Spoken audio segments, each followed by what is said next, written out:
Fatsimpana etny pasteur Ratianarivo Léa.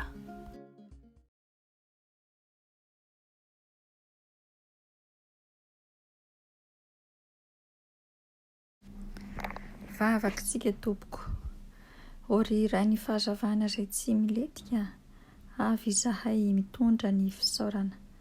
Aloky ny fasana no nipetrahanay kanefa andro no nasolonao ny alina. Lehibe tsy takatry ny sainay ny fahefanao ry Andriamanitra ray zanaka ary fanahy masina, mbola nahafahanay tsiraray avy napiratra ny masonay ary niaina ka tratra ity andro anio itsy. Izany no hanomezanay voninahitra ny anaranao, ilay tompony tompo sy mpanjaka ny mpanjaka, ilay tompony fahefana rehetra ny an-danitra sy ety an-tany.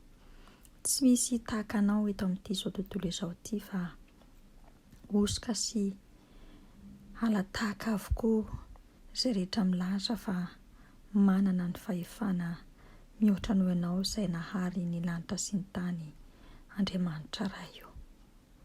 Mankasitraka anao indrindra zahay noho n'izany fahalehibiazan'ny herinao izany, ka izany no handolianay sy hiankofanay manoloana ny fahefanao sy ny fahalehibiazanao.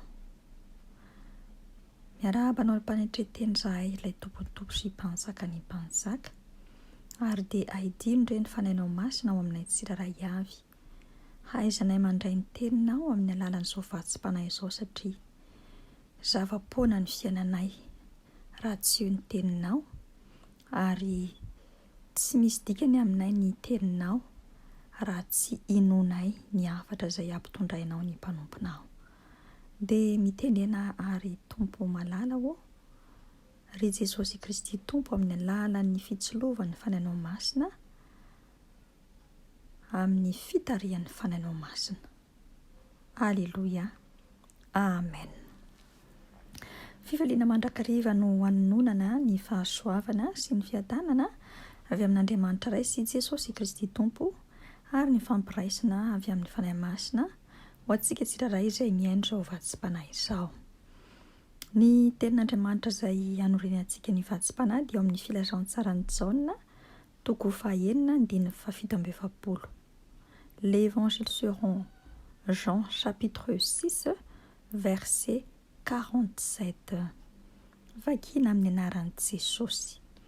Lazaiko aminareo marina dia marina tokoa, izay mino no manana fiainana mandrakizay. Amen. Izany tenin'Andriamanitra izany no ahafahantsika mibanjina ny lohahevitra sy ny lohateny hoe raha omenanao ny fiainana mandrakizay. Raha omenanao ny fiainana mandrakizay. Alay voasary an-tsainany tahaka ny olona anankiray izay mandeha mitady asa nga, ka ataon'ny mpampiasa hoe omeko anao ty asa ity, dia anao soniva ny tsiraray avy amin'izany asa izay omen'ny mpampiasana, omen'ny orinasa anankiray izany. Dia miazakazaka avokoa ny rehetra hoe ho sonia avokoa ny fifanarahana satria mila asa aho, mila vola aho. Amin'ity maraina ity kosa ny tompo amin'ny alalan'izao vatsim-panahy izao dia manontany antsika tsiraray avy hoe raha omenanao ny fiainana mandrakizay, ny taratasy fifanarahana avy amin'ilay Andriamanitra ray, tompon'ny fahefana sy tompon'ny orinasa lehibe indrindra any an-danitra sy ety an-tany, anao sonia va isika tsiraray avy?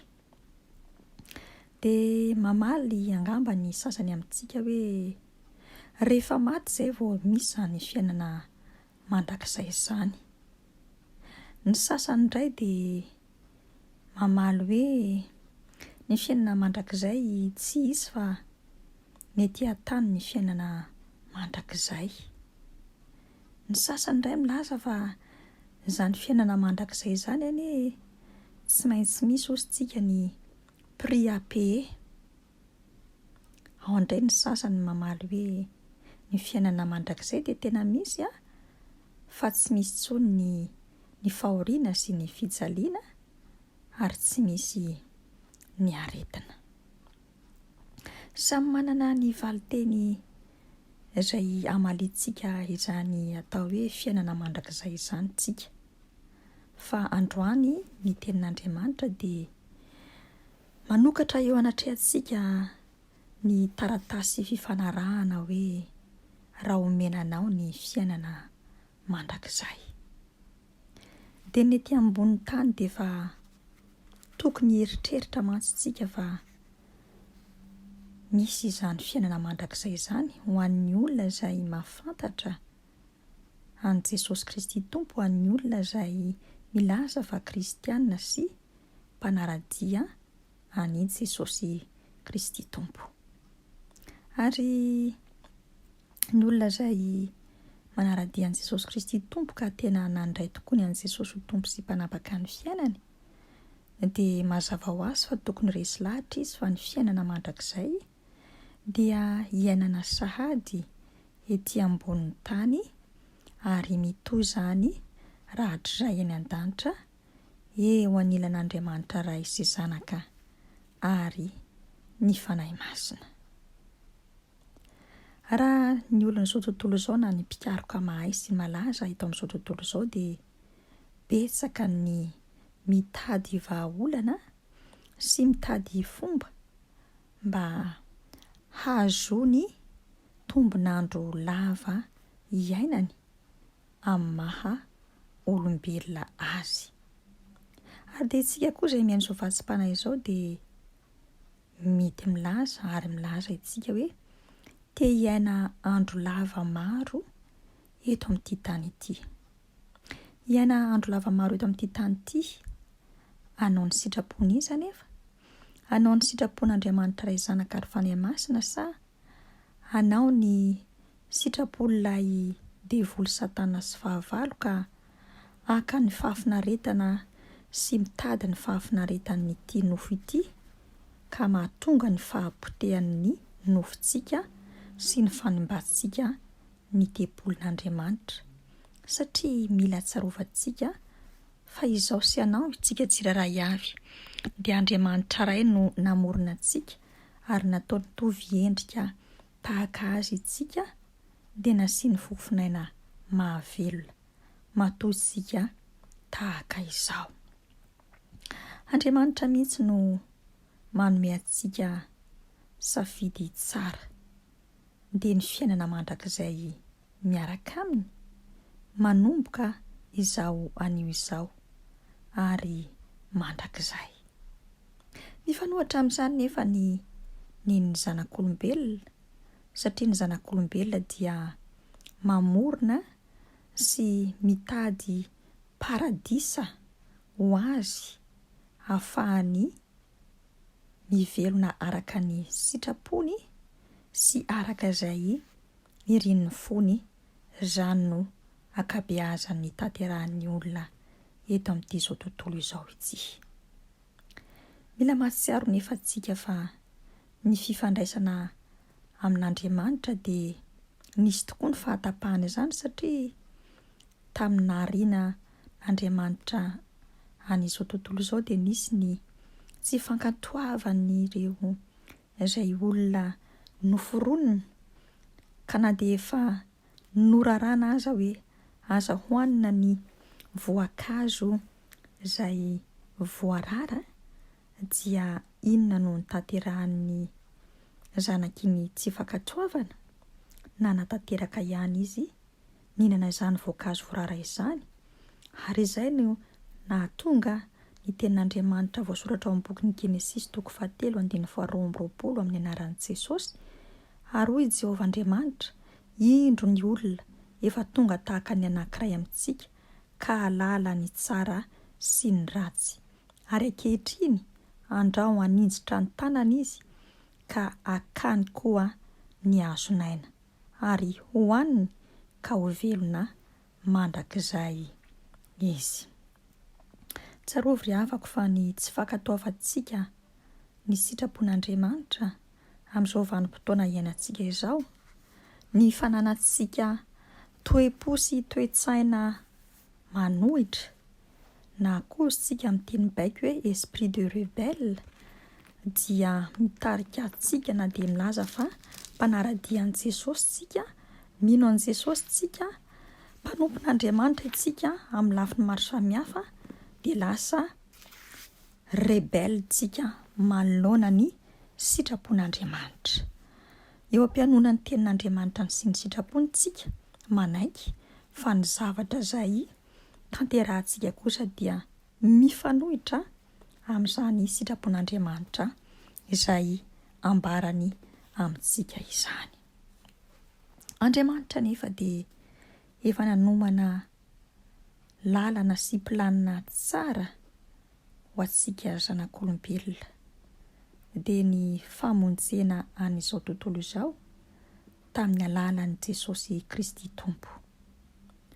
Ary izay indrindra no nahatonga azy milaza ao amin'ny filazantsarany Jaona toko 7:7 mivaky toy izao amin'ny anaran'i Jesosy: ary izao ny fiainana mandrakizay, dia ny mahafantatra anao izay Andriamanitra tokana sady marina, sy Jesosy Kristy izay efa nirahinao. Andriamanitra mihitsy no te hampafantatra antsika ary te hampatsiahy antsika izany planina sy lalana tsara izay efa nomanino antsika tsiraray avy izany. Ary Andriamanitra nefa dia mahafantatra antsika tsiraray avy. Anio anefa ny tenin'Andriamanitra dia mila miaiky tsika ary mila mibebaka tsika noho ny tsy fankatoavantsika sy ny tsy fanarahantsika, ary indrindra ny fanoherantsika ny sitrapon'Andriamanitra ka mahatonga itsika hitoetra ao anatin'ny fanahin'ny fanoherana mandrakariva.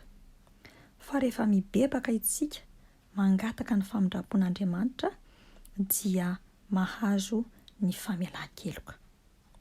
Faharoa manarakarak'izay dia mila mino sy mahatokintsika fa ilay Jesosy Kristy Tompo izay maty teo ambony hazo fijalinany dia ho azy ho anao mba handraisantsika ny famindram-po sy ny famelan-keloka noho ny fahalebiazan'ny famindram-pon'Andriamanitra izany. Ary izay no azahoantsika ilay fiainam-baovao izay mino ny zanaka, ilay zanak'Andriamanitra no manana ny fiainana mandrakizay. Anio ry havako dia manome antsika sy manokatra eo anatrehantsika ny tenin'Andriamanitra amin'ny fiainana mandrakizay. Manome safidy ahasoanao izy. Raha tia haina izany fiainana mandrakizay izany tokoa itsika tsiraray avy manomboka amin'ity andro anio ity. Fa raha milaza fa mpino tsika, mino marina ny Jesosy Kristy Tompo avy any Nazareta, nandray azy ho tompo sy mpanapaka ny fiainantsika, dia santarintsika sahady dia ny ty ambony tany amin'izao vanim-potoana iainantsika izao, izany fiainana mandrakizay izany, miaraka amin'ny fifandraisana amin'ilay Andriamanitra iray eo ambany fitarihan'ny fanahy masina. Ary tsarovy fa ao anatin'izany fiainana mandrakizay izay santarintsika ety ambony tany izany dia afaka ny aina feno sy tanterakitsika ao anatin'ny fivelarana amin'ny lafiny rehetra, manomboka eo amin'ny ara-panahy izany, ara-tsaina, ara-batana, ary indrindra iainantsika izany fiainana mandrakizay izany eo amin'ilay tranon'Andriamanitra iray izay efa nomaniny antsika miaraka amin'i Jesosy Kristy Tompo. Raha tolotra antsika tsiraray avy ara ny taratasy misy ny fifanarahana fa atolotra ho antsika ny fiainana mandrakizay, vonona va izao sy anao ny anisy sonia izany. vavaka itsika tompoko. Misaotra anao izay Jesosy tamin'ity andronio itsy fa manolotra anay ianao ny taratasy fifanarahana ny andovany any fiainana mandrakizay. Dia mametraka anay ny fanontaniana hoe anao sony izany tokoa va izay tsiraray avy. Anjarany tsiraray no misafidy na eny na tsia. Izay misafidy kosa ny eny dia mila mibebaka sy mangataka famindrapo aminao Jesosy Kristy tompo avy any Nazareta noho ny fandavana sy noho ny fanoherana ny sitraponao. Ho an'ireo izay tsy mahafantatra kosa Jesosy sy mbola tsy nandray anao dia izay rehetra efa avy nibebaka ka navita sonia fa hiaina amin'izany fiainana mandrakizay miaraka aminao izany Andriamanitra iray sy Jesosy Kristy zanaka eo ambany fitarian'ny fanahy-masina no ataonao fitaovana indray hitory sy hizara amin'ireo izay mbola tsy nandresy tsy nahafantatra anao Jesosy Kristy tompo ilay namita ny famonjena ao anay. Aoka Jesosy izay tsiraray avy raha anao vaindondra raha fa zavatra sarobidy ary lafo vidy izany fiainana mandrakizay izany, fa tsy ny ety an-tany ety ihany no fiainana izay mety ho levona sy ho loa, fiainana mandalo, mety ho potika, ho rava, ho ritra, fa ny fiainana mandrakizay izay atolotra ao kosa Jesosy Kristy tompo dia fiainana mandrakizay santarina izahady dia ny mbola ety an-tany ary rahatra iray ao amin'ny lapan'ny voninahitr'Andriamanitra iray. Dia ilay Jerosalema vaovao sy ilay tany vaovao tsy misy tomany, tsy misy aretina, tsy misy fahoriana intsony.